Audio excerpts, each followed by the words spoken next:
do we feel, how relaxed, and how safe to be able to act upon what you want to do. And I guess this was just already channeling. Tell me if you know what a good decision looks like. Today we're gonna talk about the stubbornness of choosing yourself.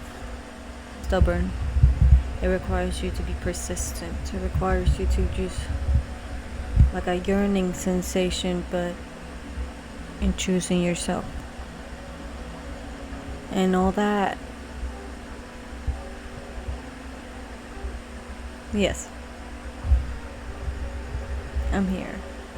Welcome officially to the 22nd episode of the THS, where instead of today doing a timeless tarot reading, today we're gonna have a video full with questions. See if I can answer a few of them. We can answer a few of them, however you desire to see. Because if you know what channeling is, you know channeling is not just me. I have to connect to a specific wave, frequency, feeling, and I also have to, out of all the information that's out there, protect myself from the ones that I do not want to receive, and from the big cloud, the big net that there is of information, that I have access to it.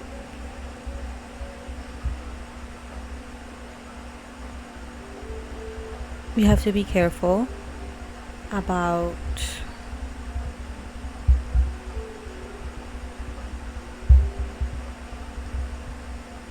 decision making, I assume.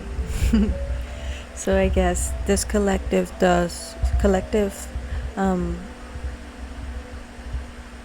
something about clairaudience, clairsentient.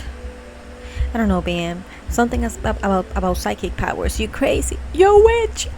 Are you a witch? I'm sorry. I'm drinking coffee. Oh my god.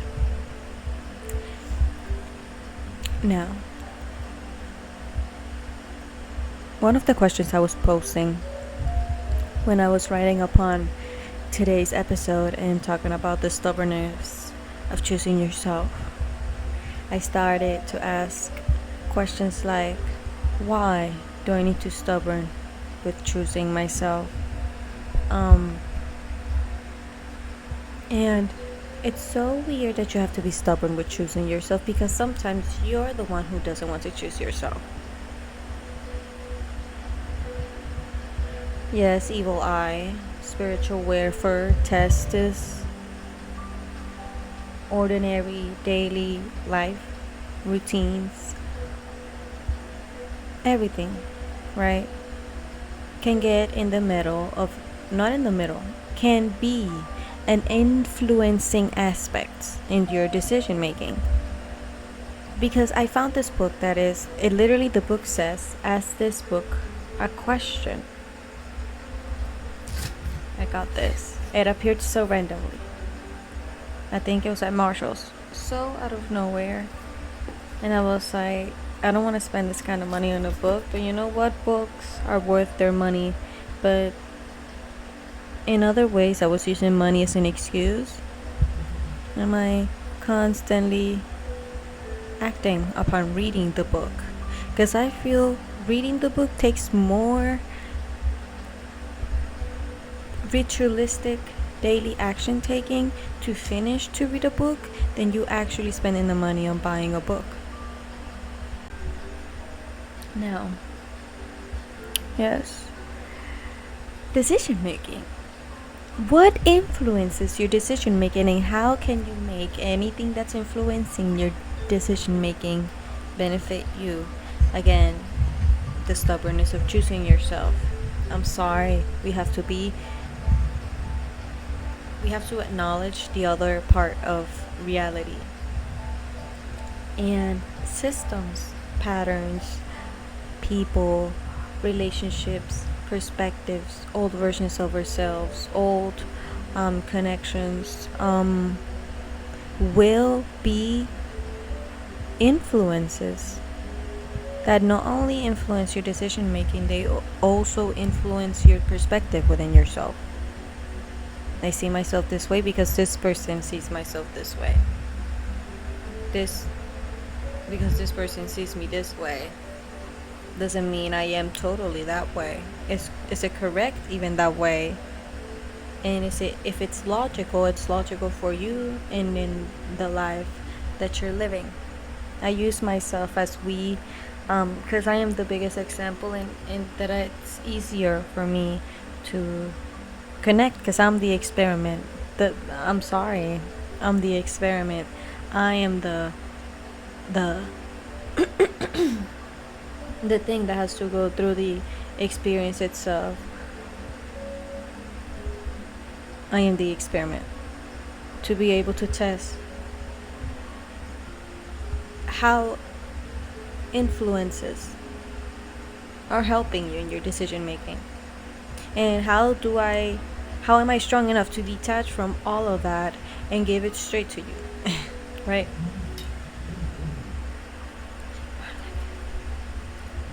No, I'm back here. We're back here to the channel. I'm sorry, I went crazy dancing and singing.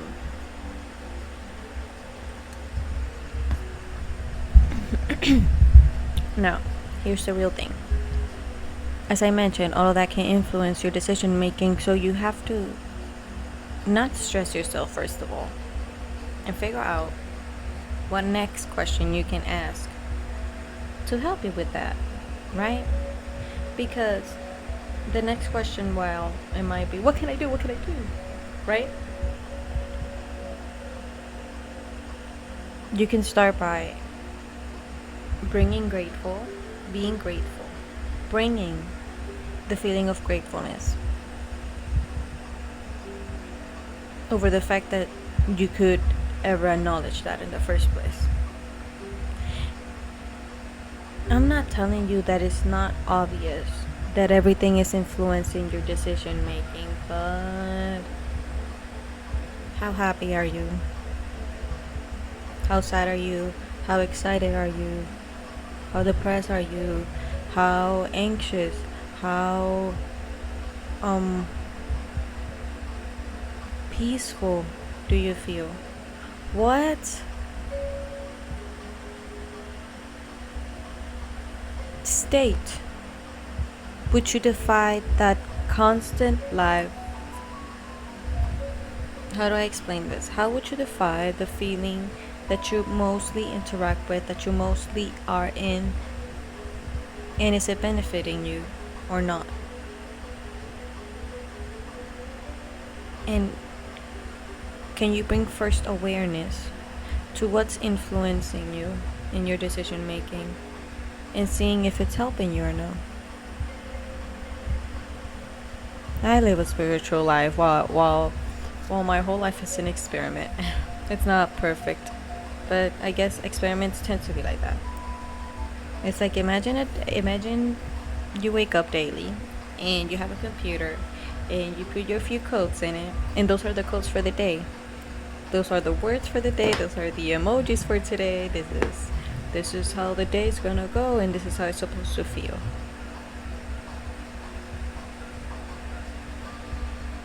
And based on that, you have your day. But depending on those codes that you put in the computer, that's how your day is gonna go. So be aware, be mindful of the emojis, the words, the codes that you use, because everything is in the code at the end of the day. Everything is giving its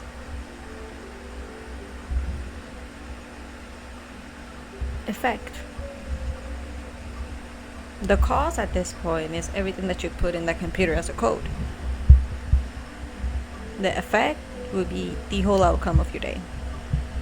And just see your computer as putting codes like actions, feelings, thoughts, indulgence, food, actions, of course, reminiscing of stuff, remembering stuff,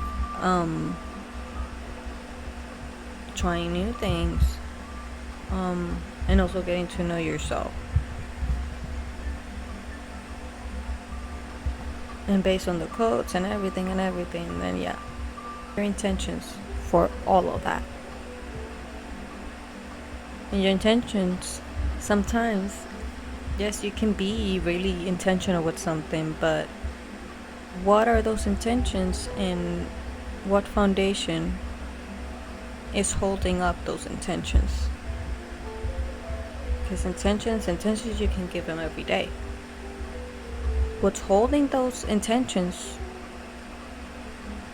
that's some extra information. And I call and center back because I feel like I was highlighting something else. I don't feel like I was talking about the main thing. But yes, how and what does a good decision look like for you then? And the easiest answer that people sometimes don't like, because I'm quick and easy with my answers, because life is meant, you deserve, it's meant to be easy, happy, and good. But you, depending on the actions you take and you feel like you need to take, then yes, it will be one way or another. That might be meaningful. Go Gina Sissa.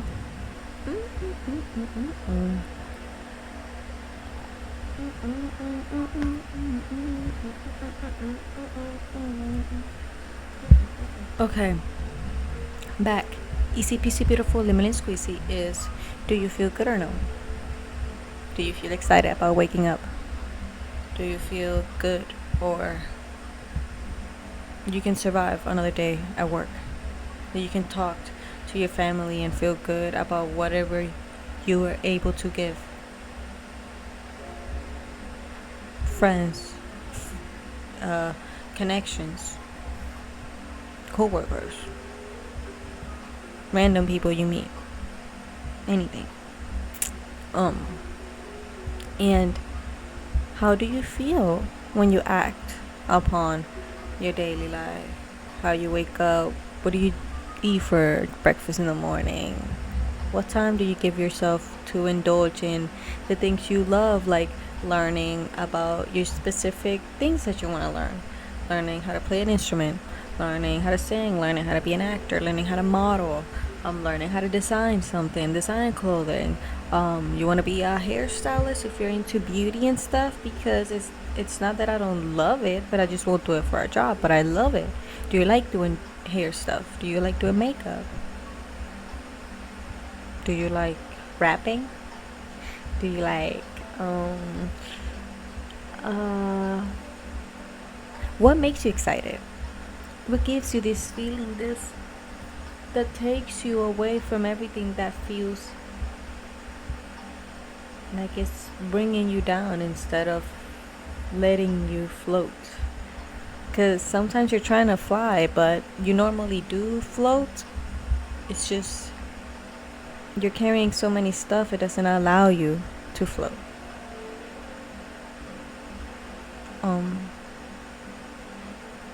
And how can that decision making that you do daily be so stubbornly choosing yourself that it doesn't even irritate you sometimes, because your stubbornness of feeling, and you have to detach from it. Don't be so stubborn, because you shouldn't feel stubborn about choosing yourself, but it's when you do have to be stubborn about choosing yourself.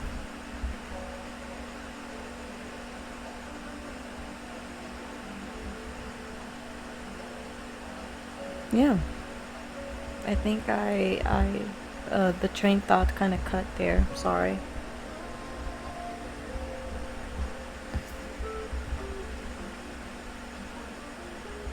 No,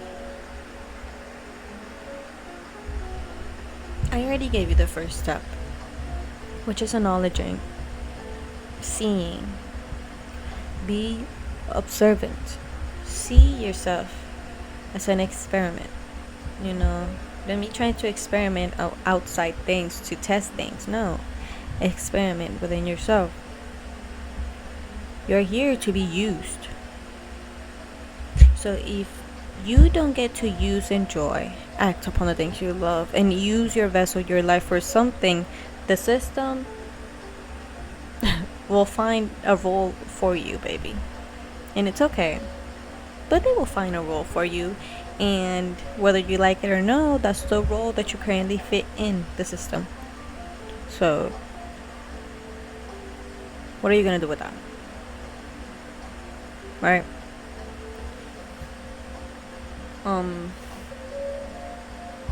You just have to be aware, firstly. What's currently your environment? What's currently influencing not only your decision making? Start with mind. What's influencing your mind currently? What's influencing your thoughts? What's influencing a specific energy? What's influencing a specific feeling? You know, why do you feel shitty? And when you start to feel shitty, instead of just trying to get rid of it, you know, find a way to sit with it and be like, okay, I'm not feeling good. What's going on in my mind? You know, what's happening up there? Why do I feel so sad? And if I'm not able to figure out, God, give me clarity. You know, this is also a healing journey. It's also a co-creative process with yourself, because you're healing. And sometimes you healing yourself, sometimes people carry so much shame that they can't see somebody else offering the love that they give themselves. So the mismatch sometimes in mirrors is what's tripping y'all, because the mirror itself is also the thing that helps you interact with life, guide you, and so within, so without, but also so without, so within, and it's so complicated. But remember, sometimes everything outside can be an influence, and if you don't know the intentions of the influence, or even if it doesn't have any intentions of influence, where is it coming from? How is it affecting your thoughts? How is it affecting your decisions? And just see it. Bring light to it. Accept it.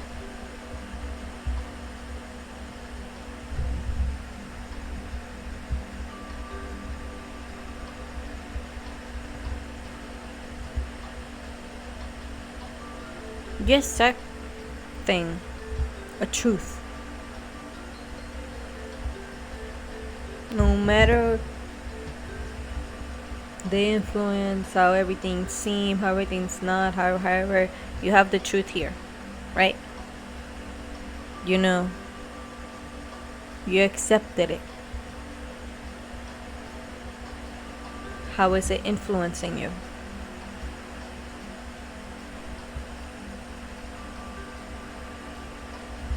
And how can you work, see it, receive it, transmutate it, do whatever you need to do for this specific truth to benefit you, to help you grow, to take a load off, so it's easier for you to float, right? Just make sure that each time you take a rock, you don't add another one. You take a weight, don't put another one. You want to learn how to float. And sometimes, even if you're already floating, you're so used to carrying the weights that you feel like you're carrying the weight. So at this point, it's either you're not matching the outside or you're not matching the inside. What can you do about it? How can it benefit you? How can it help you grow? And there's this evil, I don't know why I feel it or bring it up, but there's this evil connotation of choosing oneself, of self-servitude. Whatever you offer to yourself, you offer to everybody. Right? You treat yourself shitty, you think you're gonna be able to treat another person with the most uphold love? No. You might try. You might make it.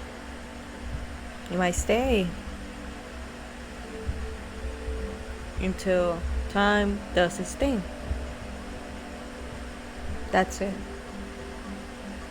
And it's not a bad thing. It's not that your decision was bad. It's not your decision was good. But when you made the decision in first place, was it intentionally to benefit you or no?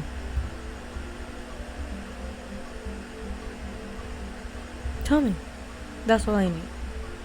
Tell it to yourself. You don't have to tell to me. You don't even have to comment. You don't even have to like. You can just see this video. Like, I really don't care at this point. But what?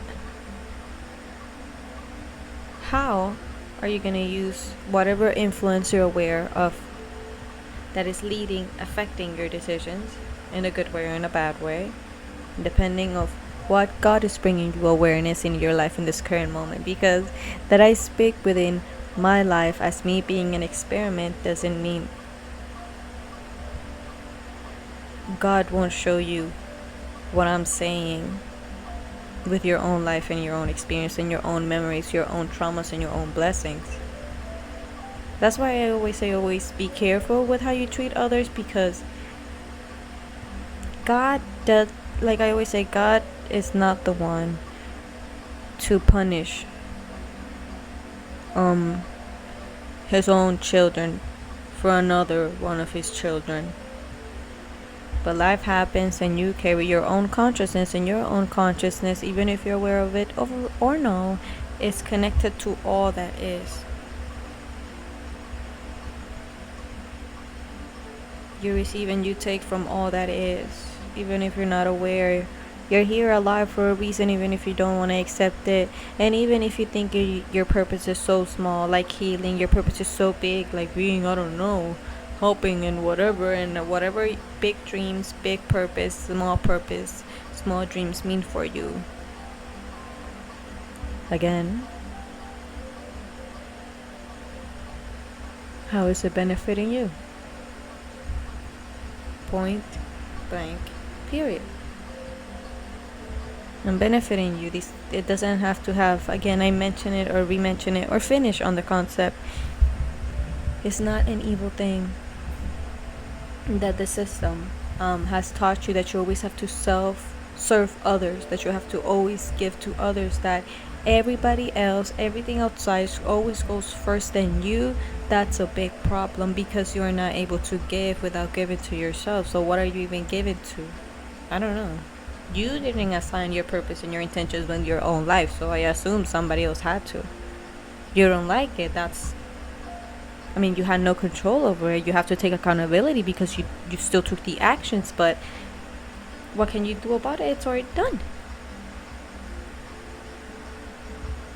What can I do now? What can I do now? What will make me feel happy, excited to be like,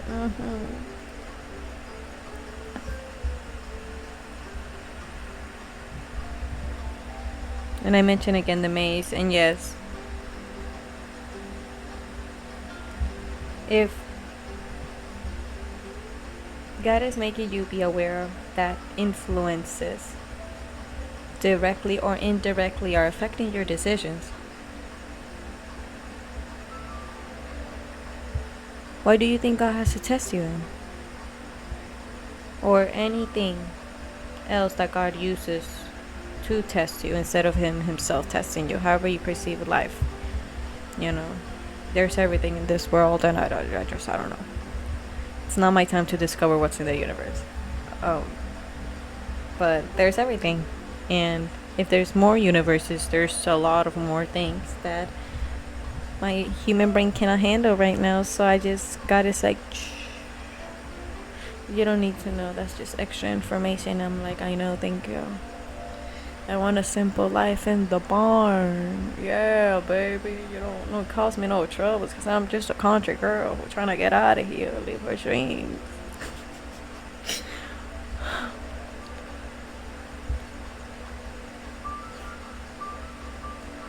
And still, I feel happy through it all. God just wants to make sure.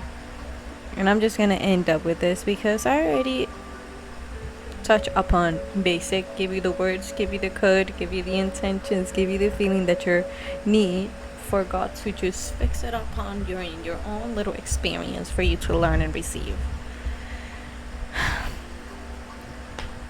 But I leave it with this. God knows that at the end of the journey you're going to be fine. You're going to encounter what you desired, but He wants to make sure that you're first aligned with it. First see it. Second, first see it to then accept it in whatever way you need to accept whatever is being fed to you. And however you accept that, once you're aligned to where you want to go, because God will align you first to then let you go on the journey, always with you, of course. But He wants you to feel good in the journey. You know, this is not about you going this way because God is telling you to go this way, and God's telling you to not do this, and this do this, and yes do this, and no. You have free will. But everything is an influence. And based on what you receive, what you interact with, what you don't, it influences you. It helps you or it doesn't help you. And you have to be stubborn about making sure it benefits you. Because you, God, in your healing will always go first than everything else. And you choosing yourself. It's not a taboo thing. It's not a evil thing. It's not a malicious thing. Stop demonizing things that should benefit you. Please. Especially with just stop demonizing things that should benefit you, and stop demonizing things that are there to help you. God is meant to help you through a lot of things. God is not you don't have to have fear for God. You have to have respect. Those are two different things. Then how do you think God wants, do you think that God wants to invite you and work with you? Being this fear-based being that nobody will get close to Him because they're so afraid of Him? Exactly. So please, be mindful. Oh, accepting God as a fear-based God, as my truth, is that benefiting me or no? Me doing this, in this way and in this way, and what I see and receive and whatever is influencing me to do this, is it benefiting? Is it making me feel good? Is it not benefiting me? Is it making me feel bad? Interact with yourself, interact with God. Interact with everything there is. You have a body, you have accessibility, you have senses, you have your actions. So make sure your actions align with what God wants to align you with. So then you will go to wherever you want to go, feeling at peace, finding your wave, your flow of journey, with happy feelings, and I guess every feeling, but trying that most of them are high frequency feelings instead of things that they want to bring you down. God, I'm sorry. I think I need to leave. But That's all I have to say. I feel like that should be enough for you to wrap it up and get what I'm trying to say. And if I make another video and I talk to you guys, then yes. But right now, this is so good. I love you guys. Thank you so much. I hope you understood everything, clean everything, receive, discern, transmute, whatever you have to do, even with me. I'm a human. I make mistakes. And the words I say, the things I say might come out wrong. But again, what are you receiving, and is it benefiting you or no, right? Discern. I might not be good for you like I might be, and that's totally fine. I am good for me. You are good for you. That's all that matters. Like and subscribe, of course. That should be all.